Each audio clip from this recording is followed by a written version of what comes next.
तो दोस्तों अब चलते हैं कृषि सुधार से जुड़ा हुआ जो दूसरा विधेयक अब कानून की शक्ल ले चुका है उसके बारे में थोड़ी सी जानकारी लेने के लिए।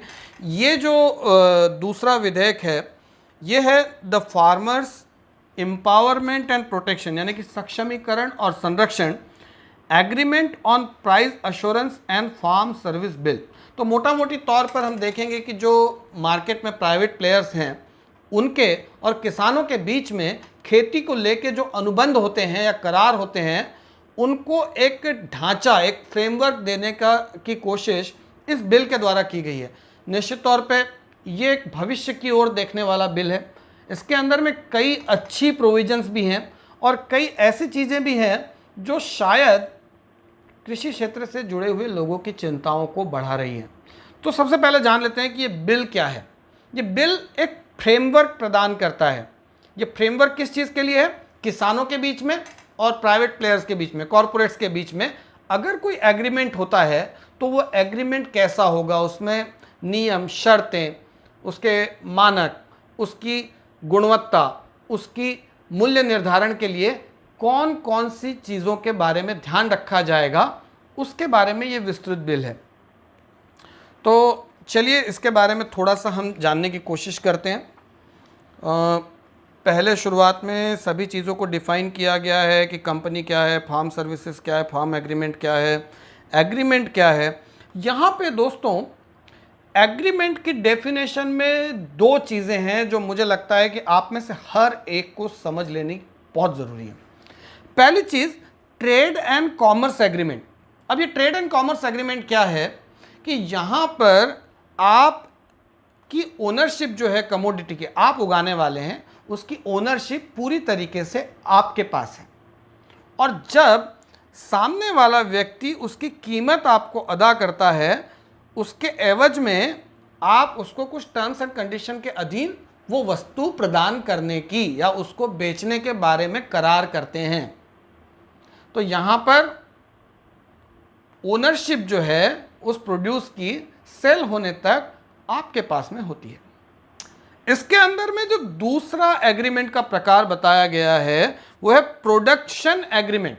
अब ये बहुत खास चीज़ है और यहाँ आपको ध्यान देना है क्योंकि मेरा ध्यान सबसे ज़्यादा इसी चीज़ ने खींचा है। अब देखिए यहाँ क्या लिखा हुआ है, where the sponsor agree to provide farm services.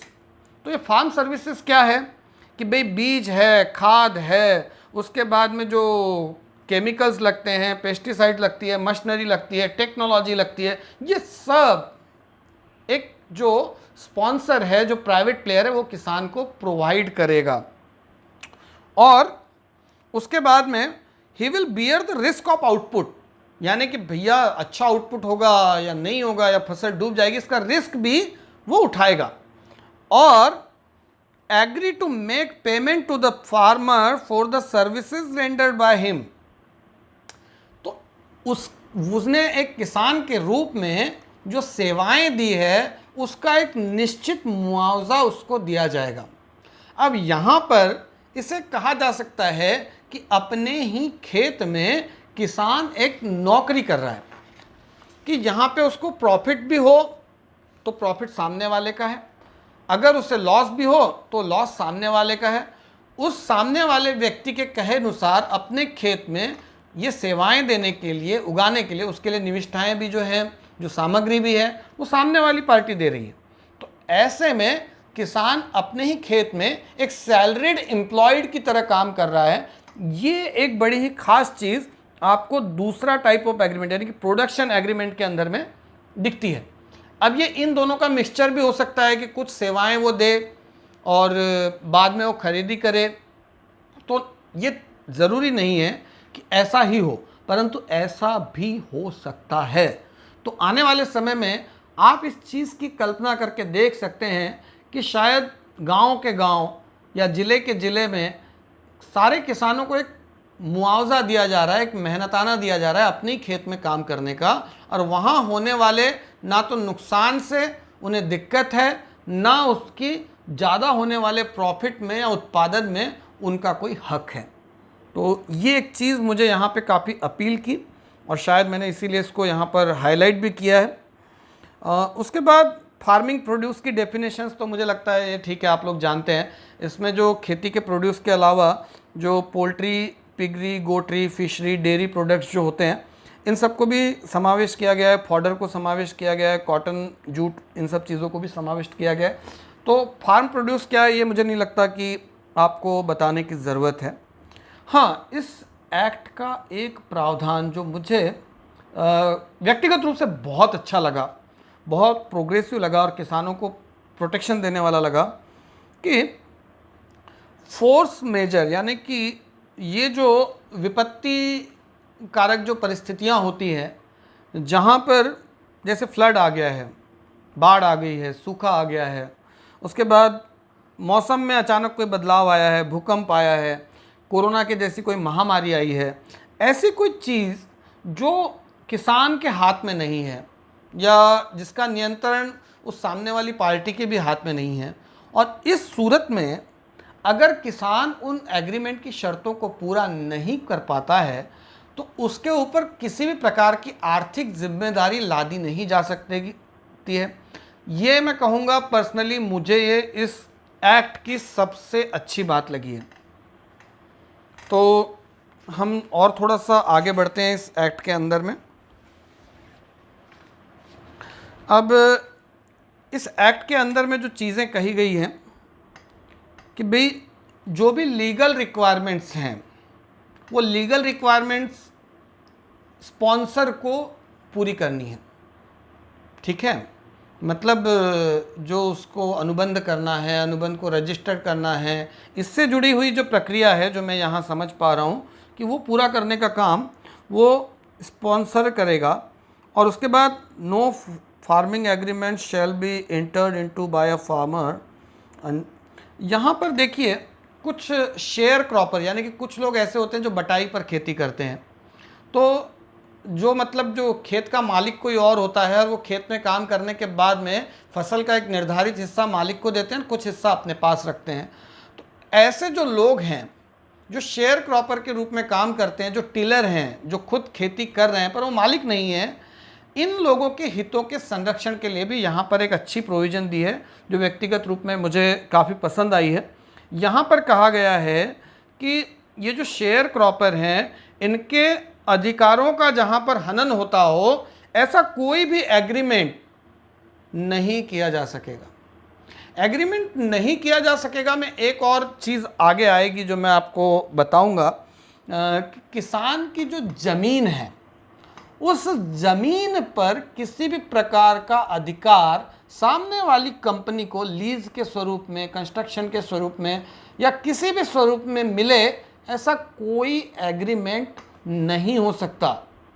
तो ये एक बहुत बड़ा प्रोटेक्शन किसान को दिया गया है। दूसरी बात, अगर कभी इस एग्रीमेंट में ऐसी स्थिति आती है कि किसान के ऊपर पैसा भरने की नौबत आती है या उसके अगेंस्ट कोई डिसीजन जाता है, तो उस सूरत में भी किसान की ज़मीन के ऊपर में किसी भी प्रकार की कोई कार्रवाई नहीं की जा सकती या उसके ऊपर में कोई दावा नहीं ठोका जा सकता।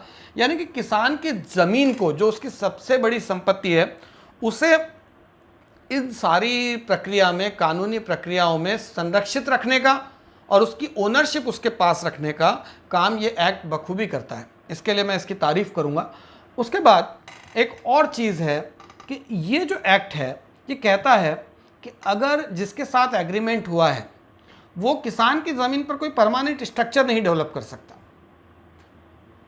और अगर वो कोई ऐसा स्ट्रक्चर या कुछ वहाँ पे डेवलप कर रहा है जो खेती के लिए आवश्यक भी है, तो उसकी जिम्मेदारी होगी कि एग्रीमेंट खत्म होने के बाद में वो स्ट्रक्चर को वहाँ से हटा ले। और अगर वो स्ट्रक्चर वहाँ से नहीं हटाता है तो इस सूरत में उस स्ट्रक्चर का मालिकाना हक पूरी तरीके से किसान के पास होगा। तो ये भी मैं कहूँगा कि एक बहुत ही अच्छी सोची गई पहल यहाँ पर है जो किसानों के हितों को प्रोटेक्ट करती है। और एग्रीमेंट का जो कालावधि बताया गया है कि मिनिमम एक क्रॉपिंग साइकिल जो होता है, मैंने बुआई से लेके तो कटाई तक या हार्वेस्टिंग तक का, वो इसका मिनिमम पीरियड है। और अधिकतम जो पीरियड है किसान और स्पॉन्सर के बीच के एग्रीमेंट का, ये 5 साल का बताया गया है। और इसमें एक अपवाद ये है कि कुछ शायद हॉर्टिकल्चर या कुछ ऐसे प्रोडक्ट हों जिसमें 5 साल से ज़्यादा समय लगता हो, उसके कल्टीवेशन में, तो ऐसी सूरत के अंदर में ही सिर्फ ये 5 साल से ज़्यादा हो सकता है। पर उसमें भी एग्रीमेंट के अंदर में स्पेसिफिकली मेंशन होना चाहिए कि ये एग्रीमेंट कितने समय के लिए है। यहाँ मेरा एक बहुत ही मैं कहूँगा कि एक बड़ा मुद्दा है जो मुझे लगता है कि शायद किसानों के हितों को प्रभावित कर सकता है जब ये 5 साल के एग्रीमेंट की बात है। तो उसकी बात मैं थोड़ा सा यहाँ से आगे चलने के बाद आप लोगों के साथ करूँगा। हम थोड़ा सा इसको आगे बढ़ते हैं।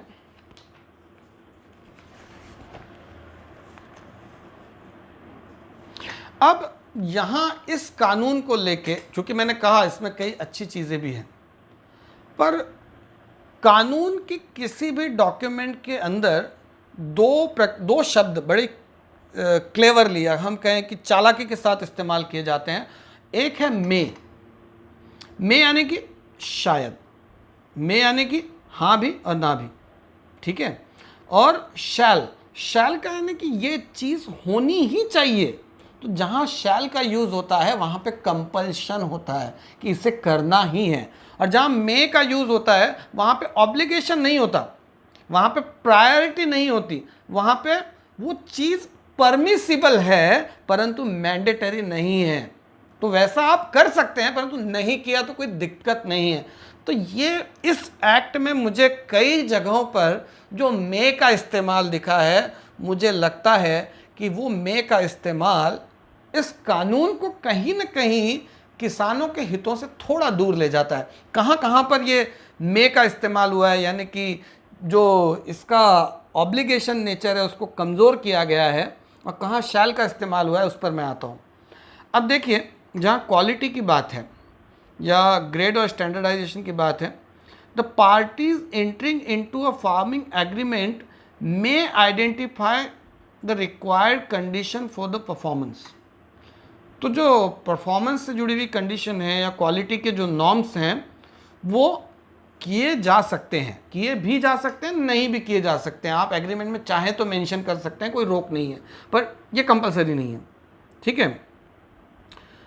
अब यहाँ पे एक चीज़ कही गई है कि for the purpose the parties may adopt, हाँ भी और ना भी, quality, grade and standard which are compatible with agronomic practices, agro climate and such other factors.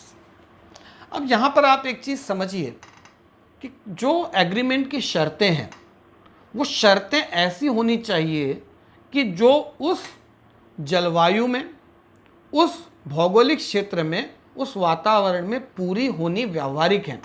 अगर वो शर्तें ऐसी हो या गुणवत्ता के निकष ऐसे हों जो भाई उस क्वालिटी का, अब सेब है, सेब कश्मीर में जैसे उगेंगे वैसे आपको उत्तर प्रदेश में, उत्तरांचल में नहीं उगेंगे, क्योंकि उसके लिए खास वातावरण की ज़रूरत होती है। उत्तर भारत में लीची का फल पैदा होगा या पहाड़ी क्षेत्रों के अंदर में स्ट्रॉबेरी जैसी पैदा होगी, वैसी शायद अन्य क्षेत्रों में ना हो। तो हर प्रोडक्ट को लेके एक भौगोलिक विशेषता होती है और उसकी कुछ लिमिटेशंस भी होती हैं, पर यहाँ पर उसका ख्याल रखने की बात में मे का इस्तेमाल क्यों किया गया है ये मैं नहीं कह सकता। उसके बाद में यहाँ एक चीज़ कही गई है कि जो गुड फार्मिंग प्रैक्टिसेस हैं, गुड फार्मिंग प्रैक्टिसेस क्या होती हैं, यानी कि भाई पानी का इस्तेमाल कम करना है, लेबर को एक अच्छी ट्रीटमेंट देनी है, सोशल डेवलपमेंट के कुछ स्टैंडर्ड्स होते हैं, जैसे कि बेटर कॉटन इनिशिएटिव जैसा कोई प्रोजेक्ट हो या सस्टेनेबल सोयाबीन, क्योंकि हम लोग आज बात करते हैं कि भाई मिट्टी का भी रक्षण होना चाहिए, वाटर रिसोर्स का भी रक्षण होना चाहिए, लेबर का भी एक्सप्लॉयटेशन नहीं होना चाहिए। ये बहुत अच्छी चीज़ें हैं, इन्हें एक्ट में मेंशन करना भी बहुत अच्छी बात है, परंतु फिर वही शब्द आता है मे ऑल्सो बी अडॉप्टेड। तो अडॉप्ट कर भी सकते हैं और नहीं भी कर सकते हैं। तो यही मेरे मन का एक जो सबसे बड़ा सवाल है, इन तीनों एक्ट में अगर मेरे दिमाग में कोई सबसे बड़ा सवाल आता है तो वो ये है कि किसान के पास अपनी सबसे बड़ी प्रॉपर्टी क्या होती है, उसकी ज़मीन। ज़मीन के अलावा किसान के पास क्या है, एक झोपड़ा है। तो ये ज़मीन जो है, इसकी जो उपजाऊ क्षमता है, मान लीजिए कि अगर सामने वाला जो पार्टी है या सामने वाला जो स्पॉन्सर है वो ऐसी प्रैक्टिसेस को अडॉप्ट नहीं करता जिनकी वजह से वहाँ पर हम जिन्हें गुड एग्रीकल्चर प्रैक्टिसेस कहते हैं, सस्टेनेबिलिटी प्रैक्टिसेस कहते हैं, वो बहुत ज़्यादा पैमाने पे केमिकल यूज़ करता है, खाद यूज़ करता है, और इससे उस ज़मीन का ऑर्गेनिक कार्बन कम होता है, वो ज़मीन क्षारीय होती है या अम्लीय होती है, या वो ज़मीन बंजर हो जाती है 5 साल के उपयोग के बाद। तो इस 5 साल में भले ही वो किसान एक हम कहेंगे कि फाइनेंशियल सिक्योरिटी अडॉप्ट कर लेगा, पर जब 5 साल बाद एग्रीमेंट ख़त्म होगा और अगर उसके ज़मीन के अंदर पानी का लेवल काफ़ी नीचे जा चुका होगा, वाटर रिसोर्स खत्म हो चुका होगा, उसकी ज़मीन का ऑर्गेनिक कार्बन खत्म हो चुका होगा, उसकी ज़मीन बंजर हो चुकी होगी, तो ऐसे सिचुएशन में ये एक्ट कहीं भी किसान को प्रोटेक्शन नहीं देता। इसीलिए इसे मैं एक शॉर्ट साइटनेस कहूँगा कि दूरदृष्टि का अभाव। आप अगर किसान का भला चाहते हैं तो 1-2 साल के एग्रीमेंट से नहीं होगा। आज शाश्वतता, सस्टेनेबल डेवलपमेंट गोल, ये विश्व के सबसे बड़े गोल्स सामने रखे गए हैं, और वहाँ पर सरकार अगर ये सोचती है कि 1 साल, 2 साल, 3 साल अगर किसान को एग्रीमेंट प्राइस मिल जाए तो किसान बहुत सुखी हो जाएगा, ऐसा नहीं है। किसान की मिट्टी जब तक अच्छी नहीं होगी, किसान का पानी जब तक नहीं होगा उसके पास, इन रिसोर्सेज की रक्षा अगर नहीं होगी तो किसान बर्बाद हो जाएगा। और यहाँ पर इसको ऑप्शनल रखना, और ये ऑप्शन किसके हाथ में है? आपको क्या लगता है एग्रीमेंट कौन बनाएगा? अगर किसान और कॉरपोरेट के बीच का एग्रीमेंट होगा तो किसान का एग्रीमेंट चलेगा। एग्रीमेंट के टर्म्स एंड कंडीशन कौन डिफाइन करेगा? कॉरपोरेट करेगा। किसान तो अपना वकील लेकर नहीं बैठेगा, वो तो साइन करेगा। तो ऐसी सूरत में निश्चित तौर पर किसान की मिट्टी और पानी, इन 2 चीज़ों के बारे में मुझे लगता है कि इस एक्ट में ज़रूर विचार किया जाना चाहिए था, और शायद अभी नहीं हुआ है तो आगे सुधार के रूप में किया जाना चाहिए। आगे चलते हैं दाम के बारे में। अब निश्चित तौर पे प्राइस अश्योरेंस की बात एक्ट के नाम में ही की गई है, तो प्राइस को लेके यहाँ क्या कहा गया है? अब देखिए यहाँ भी बड़ी मज़ेदार बात है। The price to be paid for the purchase of a farming produce may be determined mention in the farming agreement itself. May be determined मतलब आप पहले से फार्मिंग एग्रीमेंट में प्राइस मे बी लिख सकते हैं, नहीं भी लिख सकते हैं। अब फिर जब बात मे बी वाली आ गई है तो यहाँ ऑब्लिगेशन नहीं है, तो आप किसी अदर फैक्टर पे भी प्राइस को छोड़ सकते हैं, किसी इंडिकेटर पे भी छोड़ सकते हैं, या एपीएमसी के या किसी वेब पोर्टल पे प्रचलित रेट पर भी छोड़ सकते हैं। तो यहाँ जो ये एक एम्बिग्यूटी है, क्योंकि नाम में भी एक्ट के है कि प्राइस अश्योरेंस, परंतु ये अश्योरेंस के साथ भी मे बी लगाने की क्या वजह है, ये बिल्कुल मेरे पल्ले नहीं पड़ रही है। आप कह रहे हैं कि आप किसानों को सक्षमीकरण करना चाहते हैं, आप किसानों का भला करना चाहते हैं, तो ऐसी सूरत में आप उन्हें जो कीमत देने वाले हैं या एग्रीमेंट के तहत जो कीमत मिलने वाली है, वहाँ पे आपने इसको मे बी में क्यों छोड़ा है, ये मैं नहीं बता सकता। तो अगर एग्रीमेंट इस बारे में साइलेंट है या एग्रीमेंट इस बारे में कुछ बातों को गोलमोल छोड़ देता है या किसी दूसरे फैक्टर से इसको लिंक कर देता है, तो ऐसी सूरत में नुकसान जो होना है वो कॉरपोरेट घराने का नहीं होना है, वो नुकसान किसान का होना है। तो ये चीज़ मुझे लगता है कि दामों के मामले में कहीं ना कहीं एक ठोस पॉलिसी यहाँ पर अख्तियार की जा सकती थी कि मे की जगह शैल का इस्तेमाल किया जा सकता था कि it should be defined there somewhere. तो चलिए कोई बात नहीं, सरकार ने जो सही समझा है वो सरकार ने किया है।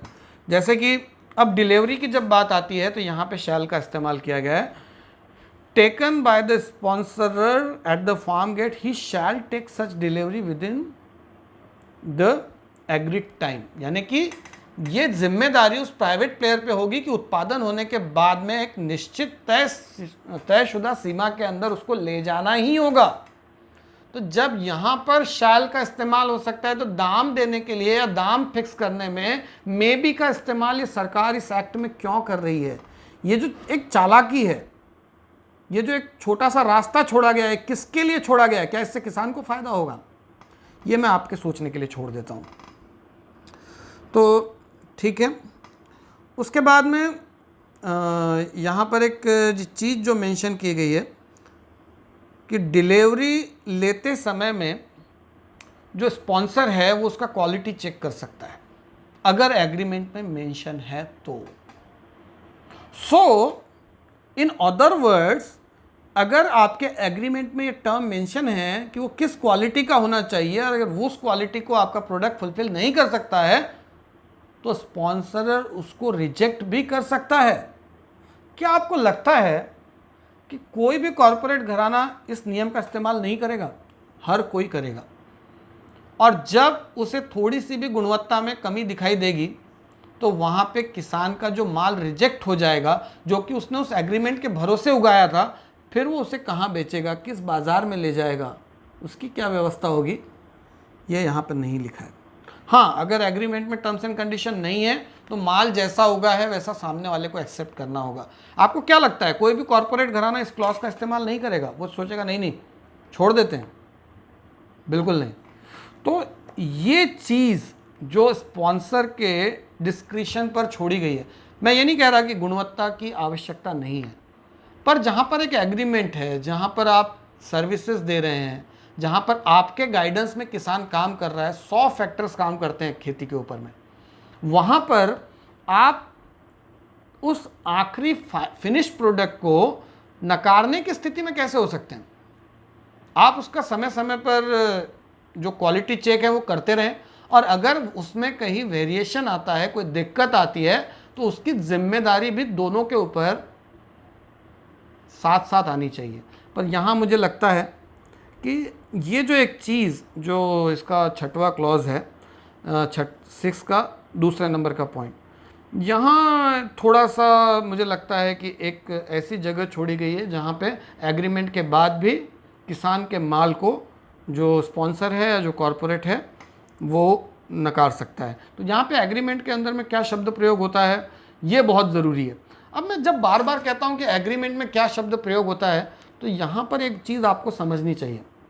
क्या किसान कोई वकील अफोर्ड कर सकता है कि भाई मेरा एग्रीमेंट बना कर दो? तो ये होगा क्या कि एक रेडीमेड एग्रीमेंट आएगा, उस एग्रीमेंट की टर्म्स एंड कंडीशन कोई भी कॉरपोरेट घराना अपने विशेषज्ञों से अपने फेवर की सेट करने की कोशिश करेगा।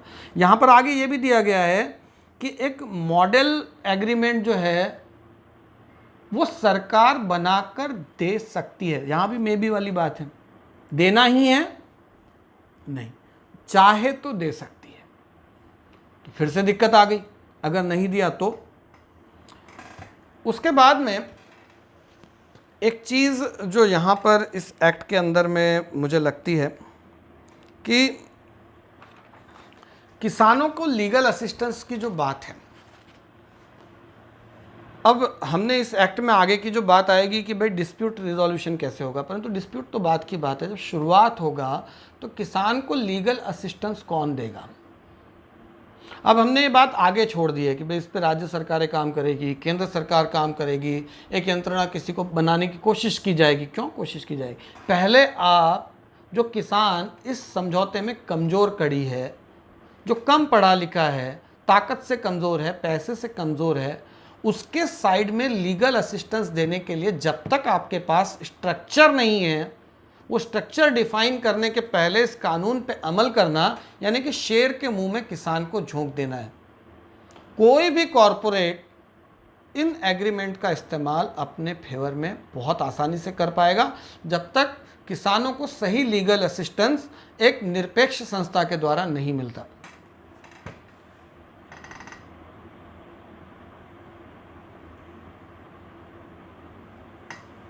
अब इस कानून के एक सबसे मज़ेदार पहलू की तरफ मैं आता हूँ। इस कानून में एक चीज़ ये कही गई है कि राज्यों ने जितने भी नियम बनाए हैं, चाहे वो एपीएमसी एक्ट से जुड़ा हुआ हो, चाहे वो एसेंशियल कमोडिटीज़ से जुड़ा हुआ हो, राज्यों का बनाया हुआ या इससे पहले बना हुआ कोई भी कानून इन एग्रीमेंट्स के ऊपर लागू नहीं होगा। यानी कि इन एग्रीमेंट्स की स्थिति में किसी दूसरे कानून के हवाले से कोई कार्रवाई नहीं की जा सकेगी। तो यहाँ पे डेफिनेटली जो प्राइवेट प्लेयर है उन्हें एक बड़ा प्रोटेक्शन दिया गया है। उसके बाद में कानून का की जहाँ तक बात है, तो जितनी अदालतें हैं, किसी अदालत के अंदर में इन एग्रीमेंट्स को चुनौती नहीं दी जा सकेगी। इसमें हुआ कोई भी अन्याय किसी सिविल कोर्ट के ज्यूरिसडिक्शन में नहीं आएगा। तो ये आएगा किसके अंडर में? ये जाएगा हमारी नौकरशाही के पास, ये जाएगा हमारे एसडीएम के पास, ये जाएगा हमारे कलेक्टर के पास। परंतु आप अपनी शिकायत को लेके कानून का कोई सहारा नहीं ले सकते हैं, कानून का दरवाज़ा नहीं खटखटा सकते हैं। तो क्या आप सिर्फ वेंडर के खिलाफ नहीं खटखटा सकते हैं? नहीं, एक और प्रोटेक्शन दिया गया है, बड़ा मज़ेदार प्रोटेक्शन है। जो एग्रीमेंट को रजिस्टर्ड करने वाली सरकारी यंत्रणा है, जो कलेक्टर है, जो एसडीएम है, जो शायद इसमें निर्णायक भूमिका लेंगे, उनके खिलाफ भी आप कोई कानूनी मदद नहीं ले सकते, कभी अदालत में नहीं जा सकते। इसको पूरी तरह से यहाँ पर सुनिश्चित किया गया है। तो अब यहाँ पर देखिए, इससे पहले एपीएमसी एक्ट हुआ करता था मतलब अब भी है, पर उसी को कहीं ना कहीं निष्प्रभावी करते हुए जो नए नियम आ रहे हैं। एपीएमसी के अंदर में क्या होता था, किसानों के खुद के चुने हुए प्रतिनिधि उस बॉडी में हुआ करते थे, इलेक्शन हुआ करते थे उसमें। ठीक है, हर इलेक्शन में, अब वो तो देश के इलेक्शन में भी कहाँ क्या क्या होता है आपको पता है, तो हर इलेक्शन की अपनी खामियां और अपनी अच्छाइयाँ होती है। पर ये एक डेमोक्रेटिक काइंड ऑफ सेटअप था जहाँ पे किसानों का वर्चस्व था, और डिस्प्यूट रिजोल्यूशन अगर वो एपीएमसी की टेरिटरी में है तो एक किसानों की बॉडी को इसका अधिकार था। अब ये अधिकार इस सूरत के अंदर में ना तो किसी किसानों की संस्था को है एपीएमसी जैसी, ना तो ये अधिकार किसी अदालत को है। ये अधिकार सीधे सीधे उठाकर नौकरशाहों के हाथ में दे दिए गए हैं। आपके जो एसडीएम हैं, जो आपके ज़िले के कलेक्टर हैं, इनके हाथ में ये अधिकार दे दिए गए हैं। तो अब अगर आपको कोई शिकायत है तो शिकायत लेके आपको इनके सामने जाना पड़ेगा, ना कि आप एपीएमसी जा सकते हैं, ना कि आप अदालत में जा सकते हैं। एक चीज़ है जो शायद मुझे इसमें अच्छी लगी। देखिए, किसी भी एक्ट के अंदर में हर एक का अपना अपना देखने का एक पहलू हो सकता है। मैं किसानों के साथ काफ़ी सालों से जुड़ा रहा हूँ, तो मैं अपने नज़रिए से चीज़ें आपको बता रहा हूँ। इसके अंदर में एक चीज़ जो दी हुई है कि जो एग्रीमेंट है उसको इंश्योरेंस और क्रेडिट लिंक किया जा सकेगा। यानी कि एग्रीमेंट होने के बाद में उस एग्रीमेंट को जब इंश्योर्ड किया जा सकेगा, तो जो कॉरपोरेट उसमें एग्रीमेंट में इंटर हो रहा है उसको भी एक सिक्योरिटी मिलेगी कि लॉस की स्थिति में या अनफोर्सिन सर्कमस्टांसेस की स्थिति में उसका लॉस रिकवर हो सके। और इस बड़े पैमाने पे ये एग्रीमेंट्स करने के लिए या कृषि पूरक निविष्ठाएं नीचे देने के लिए उन्हें जो बड़ी फंडिंग की ज़रूरत पड़ेगी, पैसे की ज़रूरत पड़ेगी, ये पैसा वो बैंकों से ले सकते हैं, क्योंकि इस एग्रीमेंट को क्रेडिट लिंक किया जा सकता है। इसके अगेंस्ट में आप कर्ज उठा सकते हैं। ये कर्ज उस कॉरपोरेट के लिए हो सकता है, वो किसान के लिए हो सकता है, या दोनों के लिए हो सकता है। तो निश्चित तौर पर इसको एक जो ये लीगल मान्यता यहाँ पर दी गई है, मुझे लगता है कि क्रेडिट को चैनलाइज करने में फार्मिंग सेक्टर में इसकी बहुत ज़्यादा मदद होगी। पर इसमें भी मेरी एक शंका है, क्योंकि अगर ये रकम सीधी सीधी कॉरपोरेट के हाथ में जाती है जो कि उस एग्रीमेंट के अगेंस्ट में है, तो उससे जो इनपुट्स खरीदे जाएंगे, जो बीज खरीदे जाएंगे, या जो सेवाओं के लिए खर्चा होगा, वो सारा खर्चा करने वाली जो कॉरपोरेट या कंपनी होगी वो उसे अपने तरीके से करेगी। ऐसी सूरत में जो एक बैंक के साथ किसान की जो क्रेडिबिलिटी बढ़ती है या जो व्यवहार बढ़ता है, वो आगे कहाँ होगा, क्योंकि वो सारा व्यवहार सेंट्रलाइज होगा और एक सिर्फ किसान एक यूज़र एंड पे रहेगा जिसे ये सुविधाएं उस कंपनी के माध्यम से मिलेगी। पर जब उसका एग्रीमेंट ख़त्म हो जाएगा, उस समय में उसका खुद का जो एक रिपेमेंट ट्रैक है या बैंकिंग ट्रांजेक्शन्स हैं, वो सारे उसके अंदर में जो एक ब्रेक आ चुका होगा, उसके बारे में मुझे सोचकर थोड़ी सी एक दुविधा लगती है कि निश्चित तौर पे ये कंपनियों के माध्यम से होगा, ये अच्छी चीज़ है, किसानों को आसानी से पैसा उपलब्ध होगा, ये अच्छी चीज़ है। कल चलकर इस ऋण को चुकाने में कोई दिक्कत आती है, ऐसे समय में क्या उस किसान का सिबिल इससे अफेक्ट होगा, नहीं होगा, मुझे नहीं पता है। अगर इसे सही तरीके से चुकाया जाता है तो क्या किसान की क्रेडिट बैंकों में बढ़ेगी या उस कंपनी की बढ़ेगी, ये मुझे नहीं पता है। तो जब हम आखिरी गांव के इंसान को बैंकिंग चैनल से जोड़ने की बात करते हैं, उस सिचुएशन में इन एग्रीमेंट्स को क्रेडिट लिंक करने का मतलब क्या है, ये शायद मैं बहुत ठीक तरीके से यहाँ स्पष्ट तौर पे समझ नहीं पा रहा हूँ, पर ये एक अच्छा प्रोविज़न है जहाँ पे इंश्योरेंस और क्रेडिट लिंक इस एग्रीमेंट को किया गया है।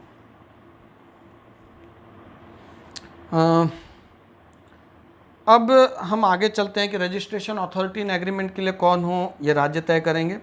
डिस्प्यूट रिजोल्यूशन के लिए मैंने आपको बताया कि सबसे पहले तो एग्रीमेंट के अंदर में ही कोई प्रोविज़न होनी ज़रूरी है कि भाई कौन होगा आपके तरफ से हमारे तरफ से जो मिलके डिस्प्यूट की स्थिति में रिजोल्यूशन करेगा।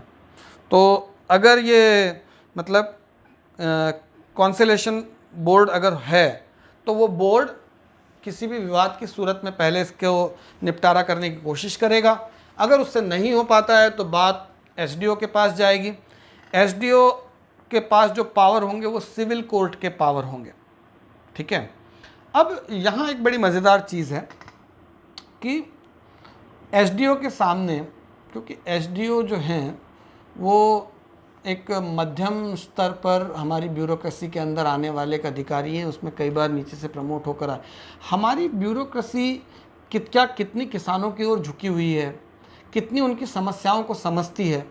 एक एपीएमसी अगर एक खेती से जुड़े हुए विषय का निपटारा करती है और एक रेवेन्यू ऑफिसर जिसका खेती से क्या लेना देना है, खेती से जुड़ा हुआ उसका क्या अनुभव है, वो एक बड़े व्यापारी, एक बड़ी कंपनी और एक छोटे किसान के बीच का मामला अगर निपटाता है तो यहाँ पर वो कितना तटस्थ होगा, या उसका माप एक तरफ झुका हुआ होगा, या वास्तव में वो किसानों की ओर सोचकर फैसला करेगा, या फिर पहले का जो तरीका था कि एपीएमसी में लोगों की चुनी हुई बॉडी वो इनका निपटारा करती थी या कोर्ट तक ये बात जाई जा सकती थी, उनसे किसानों को मरहूम करना, उनसे दूर ले जाना और एक ब्यूरोक्रेसी के हाथ में निर्णय सौंपना, ये सही है गलत है, मैं कोई इस पर टिप्पणी नहीं करना चाहूँगा।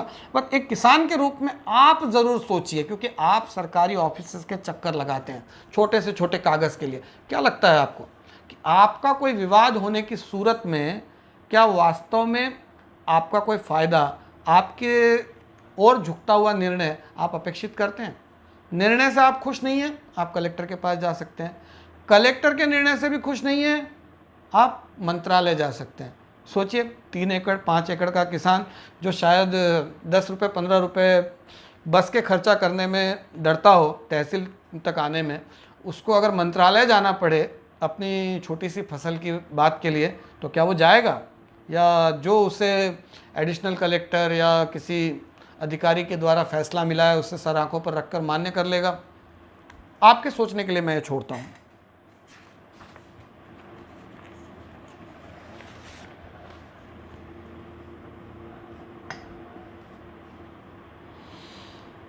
मैंने आपको पहले ही बताया कि किसानों को इस एक्ट में एक प्रोटेक्शन दिया गया है कि उसकी ज़मीन के खिलाफ किसी भी प्रकार की वसूली नहीं की जा सकेगी।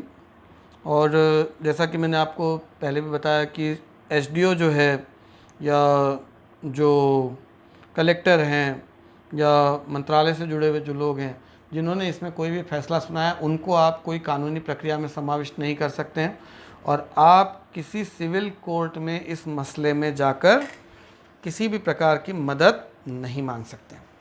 तो अब मेरी चिंताएं इस दूसरे कानून के बारे में क्या है? मेरी चिंताएं हैं कि sustainability of land and water, जो ज़मीन इस कॉन्ट्रैक्ट के अंतर्गत एक कॉरपोरेट के हाथ में इस्तेमाल के लिए जा रही है, उनकी शर्तों पर, उनके केमिकल्स, उनके तयशुदा मानकों के हिसाब से पानी का इस्तेमाल, अगर उस ज़मीन में उपजाऊ क्षमता घटती है, वो ज़मीन बंजर हो जाती है या वहाँ ज़मीन के नीचे पानी का स्तर ख़त्म हो जाता है, तो इसको लेकर, क्योंकि आपने किसान को थोड़ी सी रकम दिलवा दी और उसकी सारी संपत्ति जो थी उसकी ज़मीन उसे ख़राब कर दिया, तो ऐसे कॉन्ट्रैक्ट का, ऐसे एग्रीमेंट का क्या लाभ? इस चिंता का समाधान कहीं इसमें नहीं होता है। लीगल असिस्टेंस, मुझे लगता है कि जब तक सरकार छोटे किसानों के लिए कानूनी तौर पर सहायता उपलब्ध नहीं करवा सकती, वकील उपलब्ध नहीं करवा सकती, तब तक इस तरीके के एग्रीमेंट में किसानों का शोषण होना निश्चित है, लिखित है। उसके बाद ब्यूरोक्रेसी की विश्वसनीयता, ये मेरे लिए बहुत बड़ी चिंता की बात है। जो हम कह रहे हैं कि एसडीओ के स्तर पर खेती से जुड़े हुए मसलों का निपटारा होगा, एक बड़ी कंपनी और एक छोटे किसान के बीच के विषय का निपटारा होगा, यहाँ पर एक छोटा सा भ्रष्टाचार भी कितने सैकड़ों हजारों किसानों की ज़िंदगियों को बर्बाद कर सकता है, और वो कोर्ट में भी नहीं जा सकता, वो उस अधिकारी के खिलाफ भी कुछ नहीं कह सकता, क्योंकि इस कानून में लिखा हुआ है कि बाकी सबको प्रोटेक्शन मिला हुआ है। तो ये मेरी दूसरी चिंता है। इसके बाद अदालतों के दायरे से इन सब चीज़ों को बाहर रखना मेरी समझ से परे है। मतलब कोई भी आप चाहते हैं कि प्राइवेट प्लेयर आए, पर क्या वो प्राइवेट प्लेयर को आपको ये अश्योरेंस देना ज़रूरी है कि आप कानून के दायरे में नहीं आएंगे, आप कोर्ट के दायरे में नहीं आएंगे? तो कोर्ट के दायरे से क्यों बाहर रखा गया है, ये मेरी समझ से परे है। उसके बाद जो मैंने आपको एक एग्रीमेंट के 2 प्रकार बताए थे, इसमें जो दूसरा प्रकार है कि किसान कहीं अपने ही खेत में एक मजदूरी करने वाला या नौकरी करने वाला मजदूर बन के न रह जाए, उसकी प्रॉफिट में हिस्सेदारी, इसको में भी नहीं, ये शुड भी होना चाहिए। प्राइस मैकेनिज्म में भी नहीं, शुड भी होना चाहिए। तो यहाँ पर मुझे लगता है कि भाषा के साथ बड़ा खेल किया गया है। और फिर से मुझे यही लगता है कि जब एग्रीमेंट होगा तो यहाँ पर उत्पादन गांव में होगा, पर प्रोसेसिंग बाहर होगी, प्रोसेसिंग बड़ी कंपनियों में होगी। और जब प्रोसेसिंग बड़ी कंपनियों में होगी, ये शहरों में होगी, वहाँ पे मैकेनाइजेशन होगा, ऑटोमाइजेशन होगा, तो ऐसी सूरत में गांव के अंदर में जो फार्मर्स के कोऑपरेटिव्स या फार्मर की फेडरेशंस, फार्मर कंपनीज खड़ी करके जो छोटी छोटी प्रोसेसेस अगर हम गांव स्तर पे करते हैं, वैल्यू एडिशन करते हैं, तो गांव में रोजगार का सृजन होगा। पर जब एग्रीमेंट करके आप रॉ मटेरियल को गांव से बाहर ले जाएंगे, तो गांव में रोजगार का सृजन कैसे होगा? तो वापस से वही पलायन होना है, फिर से मजदूर जाएंगे शहरों में। गांव में नए रोजगार के सृजन के अवसर मुझे इसमें नहीं दिखाई देते। और प्राइसिंग के बारे में मैं क्या कहूँ कि प्राइसिंग के बारे में जो खेल यहाँ किया गया है, सरकार को इस मामले में वास्तव में सुधारना करने की ज़रूरत थी। बहुत ही स्पष्ट शब्दों में यहाँ नीति निर्देश देने की ज़रूरत थी, फार्मर्स को एक प्रोटेक्शन देने की ज़रूरत थी। ना तो यहाँ कोई एमएसपी से जुड़ी हुई बात को तो हम छोड़ दें, परंतु एग्रीमेंट के अंदर में भी जहाँ मे बी जैसी टर्म्स का इस्तेमाल हुआ है, और जहाँ एम्बिग्यूटी पे छोड़ दिया गया है, फ्यूचर फैक्टर्स पे प्राइस को छोड़ दिया गया है, जहाँ पे मुझे लगता है कि किसानों के साथ शायद धोखा हो सकता है। तो ये दूसरा एक्ट था जिसके बारे में मैंने आपसे बात की।